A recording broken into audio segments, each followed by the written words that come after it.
Welcome back. I'm back, y'all. Before I move on with my separation and divorce from my ex, I want to give y'all a little bit more about who I am and where I come from. As you know, I was born in Detroit, raised and everything on the east side. My mother had 10 children, 6 girls, 4 boys. We had 7 to 10 different daddies, but we wasn't sure. I was 47 years old when I had went to Radio Shack, and I decided to start recording my mother because she was getting older. And you know how a lot of, especially in black families, we don't know a lot about our history. So I started asking her questions and stuff about how she was raised and where she come from, which was Tupelo, Mississippi. Um, what about our daddies? Who was our daddies? How you meet these people and all of that. So I went through the motion of asking her about a few of my sisters and brothers. When I got down to me, um, I asked her, well, was daddy my daddy, mama? And she laughed and said, no, Elmo wasn't your daddy. Your daddy was this Mexican man that drove this little ice cream bike. The little, back in the day in the 60s, we didn't uh, only have just ice cream trucks. We had these people used to ride around on bicycles, and they would get off and open the little trunks of the bicycle and have frozen pops and ice creams and stuff back there. And she said my father was this Hispanic man named Gene, and she laughed about it. That was pretty devastating, but I didn't get angry with her or nothing because I was trying to find out, some history about my family. But it did surprise me because I had an older sister who had mentioned it before, that my daddy wasn't my daddy, and the way my mother was living and having all these babies by all these men, and nobody married her or stayed but my daddy. He took care of all 10 of us basically. And they'll tell you, when he passed away, one of my older sisters, who had her own daddy, wrote a 2-page letter about how well he treated them. But anyway, back to what kind of molded me. Speaking of the generational curse and being raised in a dysfunctional family, some of my behaviors during my divorce time and separation stem from that, I believe. So my mother did what she could do to feed, clothe, and shelter us.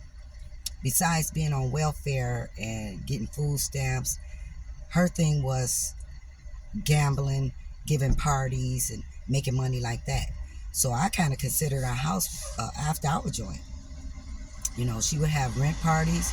She would have gambling parties where they'd be playing dice in one room, cards in another, selling food, selling drinks and stuff like that. And we were home. Some of my older siblings would help cook, sell stuff, work the door, whatever they had to do. That's how, she survived, and that's how she raised us. So with the violence part of it, I've seen a whole lot of violence, a whole lot of police activity inside all of our houses that we lived in, ever. We never could keep a cocktail table. In the living room in front of your sofa, you had a table decorated with, little knickknacks, ashtrays, picture albums, or whatever you had on that table. It used to always get broken in the fights. That was one thing that stuck with me, that cocktail table situation. Anyway, I've seen my mother inflict a lot of violence and a lot on men too. She fought fist to fist, toe to toe with men, because my mother was a large lady. I think she's like over 400 pounds all my life. She was a big lady. I seen her stab her boyfriend, Eddie Jones.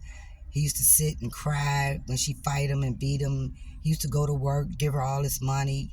He used to sit and listen to we used to have record players where you play the 45s or albums. He used to listen to this song, Someday We'll Be Together. I think that was the Supremes. And he used to be sitting there with his head hanging, boo-hooing. He used to have snot running from his nose, almost touching the floor. He'd be so sad. But he wouldn't leave. He stayed there.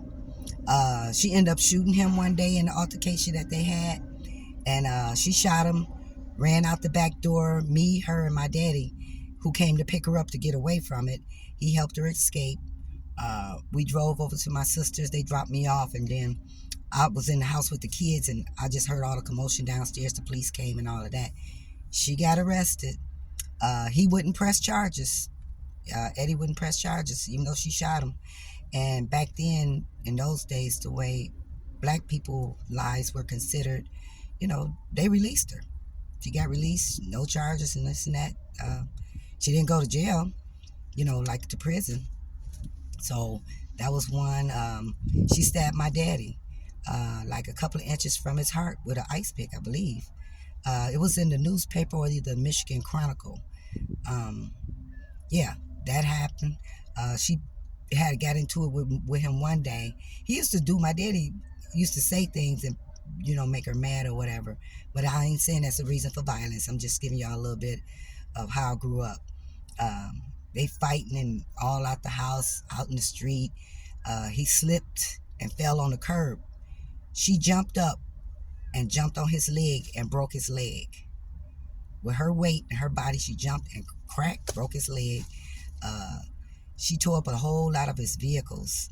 He gave her money one day to go and play some lottery for her, the street lotteries, where they used to play Detroit and Pontiac. You can play for nickels, dimes, pennies.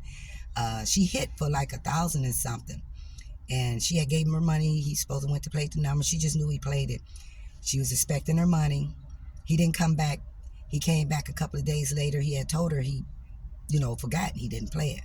But when he showed up, he had a new truck. Not a brand new truck, but a newer truck that he didn't have before she had gave him her lottery money.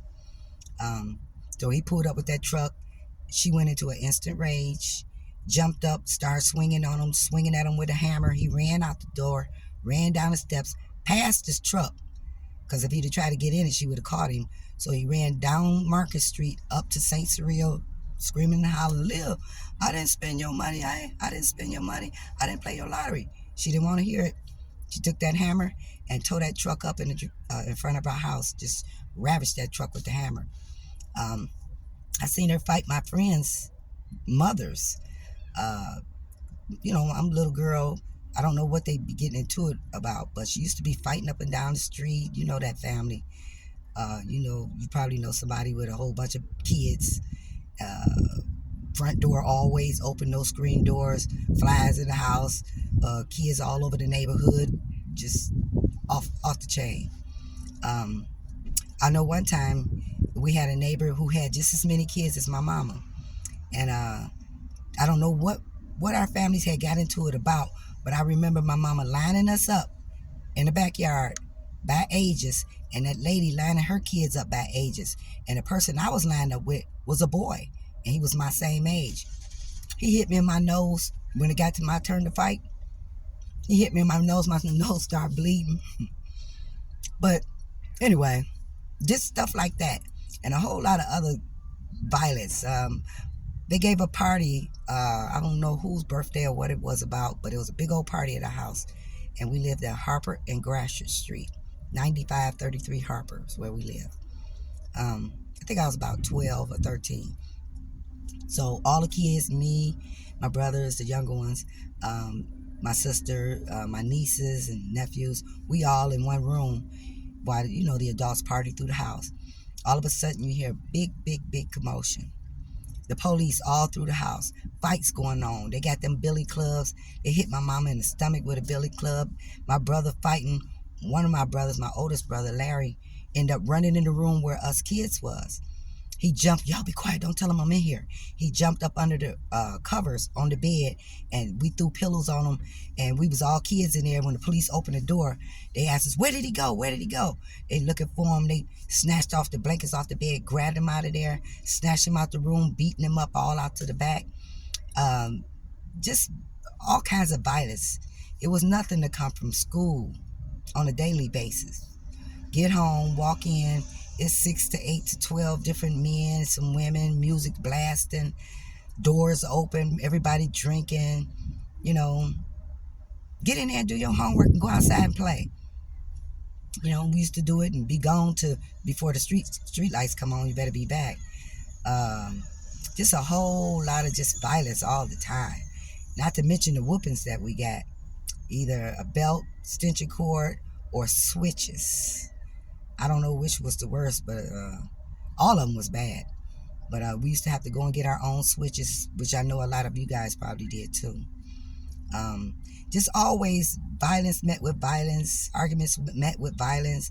Uh, I didn't know how to love people, you know, the way people, I guess you call it, normally love people, giving hugs and kisses, I love yous, and stuff like that. So that's another thing. When I got married, I wasn't ready for no marriage, and found out later he wasn't either. We didn't even know each other, but we did it. Um, but I've never been into a church, like walk inside of a church on a Sunday with your parents or your mother. Never went to church with my mom. I don't know why. Uh, Went to church on Easter one time when I was about 11 or 12. Uh, but going to church with your parent and all of that, never went to church. Um, I don't remember, unless I was a newborn or a baby, my mother saying I love you to me. I don't remember my mother giving me a hug. Uh, I know one day I had a bad nosebleed when I was in a walker when I was a young child. I had ran off the front porch